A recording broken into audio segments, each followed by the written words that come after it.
What's up, guys? It's that time again for another Meathead Minute. Today we are going to talk about non-steroidal anti-inflammatory drugs, or NSAIDs, and how they can affect both your long and short-term health and your adaptations from training.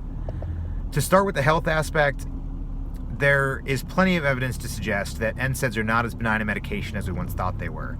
They can cause harm to the kidneys, the GI tract, and even more importantly, they increase your risk of cardiovascular event and stroke if you take them chronically. So if you're out there taking a bunch of Advil every day, trying to reduce your aches and pains, one, they don't really improve muscle soreness. There's been multiple sets of studies to show that. And two, talk to your doctor, because unless there's somebody monitoring these things, they can be pretty dangerous.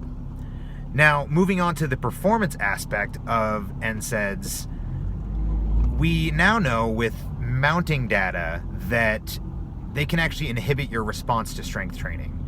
And this makes sense according to the physiology. It's always something I've kind of suspected, because such an important part of strength adaptation and hypertrophy is muscle damage that occurs. And if you're mitigating the damage that occurs and your recovery from said damage with a non-steroidal anti-inflammatory drug, you're not going to make the same adaptations. The inflammatory metabolites and byproducts that occur from strength training are ones that we actually want to hang around in the muscle for a little while, both to have the local effect of the metabolites increasing your recovery and increasing your strength. There are much more complex cell physiology mechanisms that I'm not going to go into because you probably don't care and I'm probably not that good at explaining it. So I won't beat you over the head with that. But there was a recent study that I thought was pretty convincing. It was a randomized controlled trial over about 8 weeks.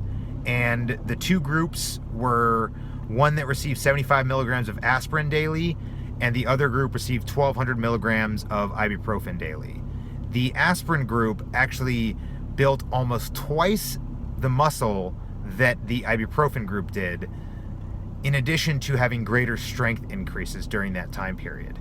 Now, I know you say this is one study, it's only 8 weeks, but a randomized controlled clinical trial in this fashion is pretty impressive from a data standpoint. I'd say it's got pretty good power there. So, with this going in line with the physiology that we already know, it leads me to believe that what we've been saying for a while about NSAIDs blunting the response to training is probably pretty accurate. So, that's kind of the nitty-gritty of it. This is not a very exciting Meathead Minute, but if you're out there chewing up a leaf like they're candy and expecting to make great strength gains, one, get your injuries treated, because that pain is probably supposed to be telling you something. Two, go see your doctor. And three, for God's sakes, get off that stuff. It's not helping you train, it's not helping you recover, and it's not helping your health long term.